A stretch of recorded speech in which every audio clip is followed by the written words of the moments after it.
Enkanomiya is one of Teyvat's most ancient nations, and at its heart lies a mystery, the cosmic serpent Ouroboros. This serpent was worshipped in Enkanomiya's earliest times, as written in the Byakuya collection, and the first time our ancestors discovered this place, it had already played host to a unique phenomenon in which space might overlap in a certain locale. Later, those who came before us would utilize this phenomenon by creating the serpent's heart. It would be used to guard secrets, imprison criminals, and worship the great imaginary serpent Ouroboros.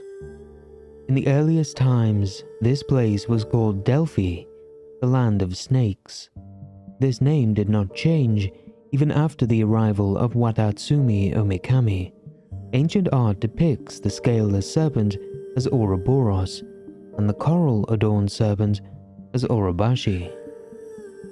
This suggests that the people of Enkanomiya may have discovered the remnants of the ancient dragon civilization and worshipped the electro-dragon sovereign, Ouroboros.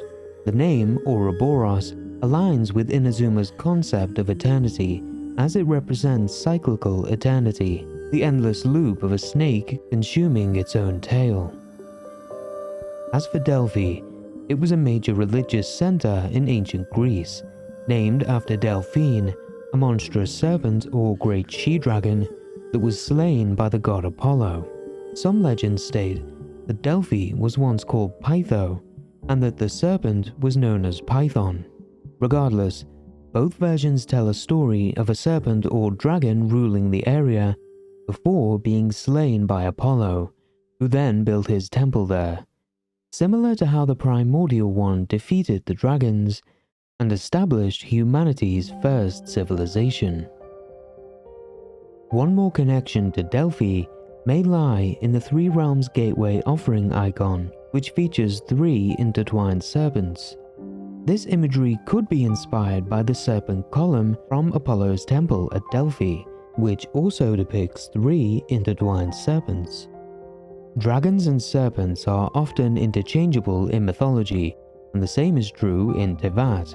For example, we have Apep, the Dendro sovereign, who is a serpent in ancient Egyptian mythology, and she has a pretty serpentine look when we meet her in Sumeru's desert. So the Electro sovereign may be based on the most famous serpent of Japanese mythology, the Yamata no Orochi, an 8-headed serpent or dragon. As for the presence of the 3 snakes, despite Orochi having 8 heads, it's possible that the Electro sovereign originally had 8 heads, but lost 5 of them during its battles against the primordial one and its shades. It could be what we saw during the first Inazuma trailer, as the giant shadow underwater has 3 heads, and Miyuki tells us that the Thunder Sakura served to suppress the one who lies beneath. This may suggest that the trees became infused with Electro due to their role in sealing the Electro sovereign, similar to how Jorin's blood affected the frost-bearing tree in Dragonspine. It could just be a coincidence, but there are 5 Thunder Sakura trees too, aligning with the Electro sovereign losing 5 heads. There may be one more influence for the Electro sovereign from a supposed Japanese folktale. The story follows a young woman named Tokoyo who slays a giant sea serpent that demanded human sacrifices. This serpent could summon storms, which may be another small link to the Electro sovereign. And interestingly, after the creature's death, the emperor, who had been mysteriously ill due to a curse, suddenly recovered. But most importantly, Tokoyo is also the name the people of Enkanomiya used for Istaroth, even naming their nation Tokoyo Koku in the ancient past. Her appearance in Enkanomiya after the war against the Second Who Came might parallel this story, with her arriving to either seal the Electro sovereign, or, since the Gnosis were created around this time, taking the dragon's authority from it. If Enkanomiya's Delphi was once the Electro-Sovereign's home. This could explain its long-standing association with serpents. But what makes this even more intriguing is a discovery I made about the priests of Delphi. According to Herodotus, Delphi's first priests were from Hyperborea, and Teyvat's Hyperborea is located in Snezhnaya.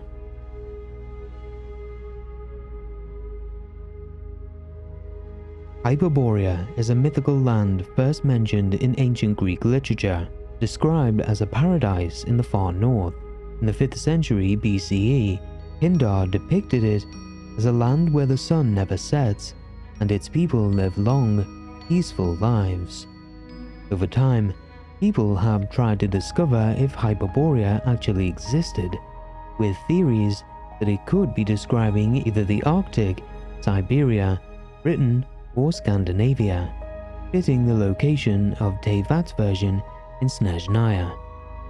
In the Ballad of the Fjords, Hyperborea is depicted as a country of gold and white stone in the depths of the frozen sea, that despite being underground, was still as bright as the dawn.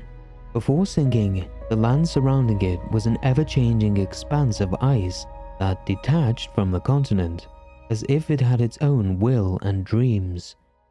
This description closely matches Nog Cry, where Helga describes living on a small island and mentions that the Frost Moon's scions gather on another.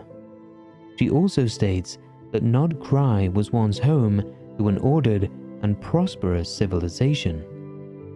Narcissenkreutz Ordo believed that Hyperborea was the first cycle of human history and represented the human spirit undergoing the loss of paradise. If this is true, it lines up with the first civilization living in a time of peace and prosperity until the second Who Came arrived and the world was destroyed. So Hyperborea should be Snezhnaya's equivalent of Enkanomiya, and there are already connections between the two, as in the Ballad of the Fjords, it describes a king on a white throne and a priest being held by the branches of the silver white trees in the courtyard. In Before Sun and Moon, there's a similar group of characters where the king was an incarnation of the primordial one, his priest the incarnation of Ishtaroth, and their gardener fell in love with the spirit of a spirit tree, likely representing Irminsul. The king ordered the tree with the most spiritual energy to be cut down to repair the beams of his pavilion, but the gardener, being in love with the tree spirit, didn't want to, even though he couldn't refuse the king. So he asked the priest what to do, and they told him to cut the branches from the tree first and plant them into the ground. The gardener said that it would take 500 years to grow, but being an incarnation of Ishtaroth, the priest caused the branches to grow into a new tree instantly, with the new tree spirit being a continuation of the past one. We know that Irminsul can create avatars of itself like Rukkhadevata and Nahida, so this tree spirit could be their previous incarnation, which would make the most sense as the Hyperborean age was so long ago.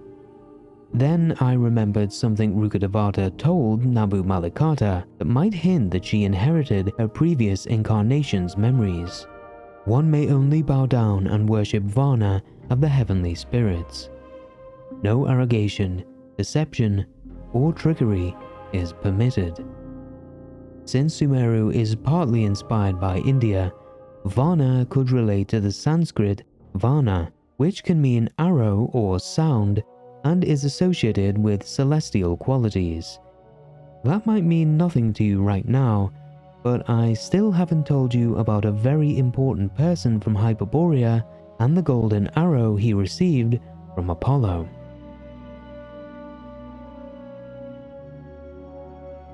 Abaris was a legendary figure from Hyperborea who was an immortal prophet, healer, and priest of Apollo that carried a golden arrow given to him as a gift from the god.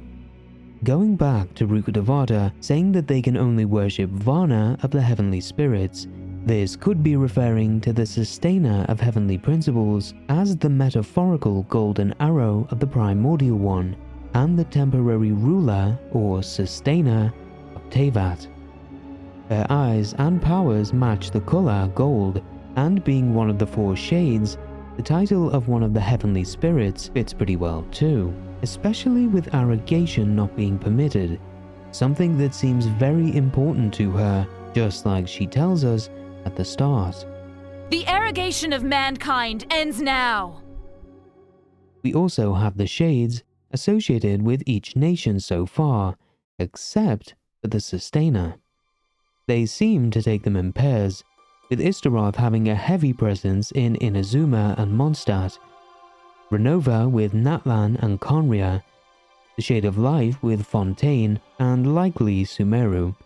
And since we have one shade left, with 2 more nations, the Sustainer being associated with Snezhnaya and Liyue would fit pretty nicely.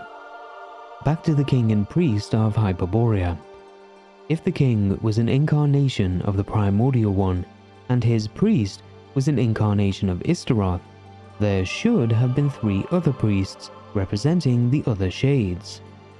So a character inspired by Abaris would have been the incarnation of the Sustainer as the Shade of Space, and the golden arrow granted to him would be a metaphor for having some inherent powers of the Sustainer. Abaris was said to be able to travel the world with ease by using this golden arrow, which translates pretty well to someone being able to create portals using the Shade of Space's powers, just like the incarnation of Istaroth could manipulate time. According to Herodotus, there were 4 people who left Hyperborea, fitting the incarnations of the 4 shades. 2 sacred envoys traveled to Delos, and Abaris with an unnamed Hyperborean man made the journey sometime later.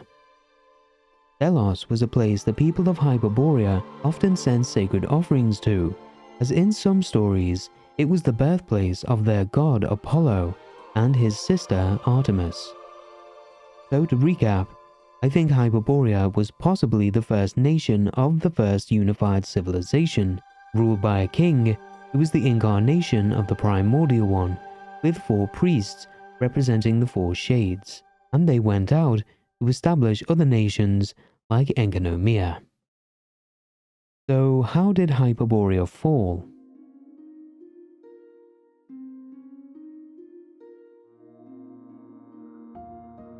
There aren't any explicit mentions of Hyperborea falling in the ancient Greek texts, but H.P. Lovecraft's mythos includes a version of Hyperborea that fits the description of how it is in Genshin pretty well. It was created by Lovecraft's friend Clark Ashton Smith as the setting for his Hyperborean cycle stories, where it was once a tropical paradise that fell due to the people worshipping evil entities. In these stories, a being known as the White Sibyl of Polarion came to Hyperborea's capital to warn them of an approaching ice age and the destruction of their civilization due to their hubris, but she was mostly ignored. The Polarians were likely based on the Polarians of the esoteric works of Theosophy that the Narcissenkreuz Ordo's root cycle is based on. They were said to be the first race of humans that created Hyperborea, but were made from etheric matter. That lines up pretty well with the Seelie, as they're etheric beings too, which means Hyperborea was potentially built by the Seelie, and they lived there with humanity for some time, as the prayer circlets refer to. The White Sibyl giving prophecies aligns with the Seelie's powers of prophecy, and the title of Sibyl, meaning prophetess, even has precedent with Sibylla in Remoria, who played a similar role, warning Remus of his nation falling. The Lovecraftian Hyperboreans worshipped Tsathoggua, a godlike entity classified as a Great Old One, associated with underground civilizations and magic. This reminded me of Gsoithoth, who is based on Yog-Sothoth, one of Lovecraft's outer gods, and the Frostmoon Scions, who use magic that seems to predate the elemental system. Tsathoggua was also worshipped in a place called Nakai, fitting the theory of Hyperborea being underneath Nodkrai, as the two locations share almost the same name. I'm in two minds about Tsathoggua being another Gasoithoth though, as on one hand, it would fit the dark entity that caused the fall of Hyperborea, but even in Lovecraft's mythos, they aren't from the same group. So with the title of Great Old One, the people of Engenomia worshipping Ouroboros, and Hyperborea being destroyed by an ice age, this entity could have been the Cryo Dragon Sovereign. In the Ballad of the Fjords, Ajax defeats a dragon in the depths of Hyperborea, and the description of beautiful yet treacherous life might hint towards it using magic to deceive the people, as ice refracting light and creating illusions is a common theme in fantasy stories. This beautiful yet treacherous life could even be a reference to the Seelie, as some of them seem to have defected due to the influence of the Second Who Came, resulting in their whole species being cursed. I wouldn't be surprised if some chose or were tricked into worshipping the Cryo Sovereign and worked towards the fall of the nation like Sibylla from Remoria. In Smith's Hyperborea, there were some people that listened to the White Sibyl and fled before the nation fell, possibly who the Frost Moon Scions descended from. This could mean that the moon deity they worship is the Seelie who warned their ancestors, as the Seelie are heavily associated with the moons. But since we've just gone over the Cryo Sovereign potentially gaining some Seelie as followers and being able to create illusions, I wonder if the moon deity is the Cryo Sovereign in disguise, especially since it's a frost moon and the moon fragments being related to ancient dragon technology. It's also possible that the survivors who fled Hyperborea were the founders of Khaenri'ah, and the Seelie who warned them chose humanity over the orders of the Primordial One, as when humanity asked the Seelie if their civilization would fall, most remained silent. If this Seelie was associated with the Cryo Sovereign, perhaps the Sovereign wanted this version of humanity to survive, to use them against the Primordial One at a later time. This could mean that a really old theory I had about the Cryo Sovereign being Nibelung could be true, as Nibel means mist, as the Nifl in Niflheim does, being a realm of ice and fog from the Norse mythology that Khaenri'ah is heavily inspired by. So the people of Khaenri'ah could be a prototype version of humanity, and the Primordial One tried to destroy them all due to how dangerous they were, especially when they worshipped other entities.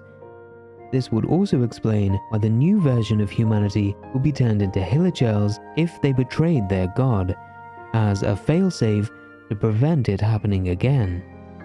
Their strength and unique primogem-shaped pupils could indicate they're closer to the Primordial One than the humanity on the surface, which may be why Renova had to use the Curse of Immortality on them instead. One last thing I've been wondering about is if the King of Hyperborea is still sitting on his throne and is an incarnation of the Primordial One, what would his powers be? We've read about the incarnation of Istaroth having some control over time, and there are vague hints in the lore about the Primordial One reviving. So if this king revived, he could drop some lore on us that makes Before Sun and Moon seem like nothing. Thank you very much for watching until the end. Good luck on your wishes, and I hope you have a lovely day.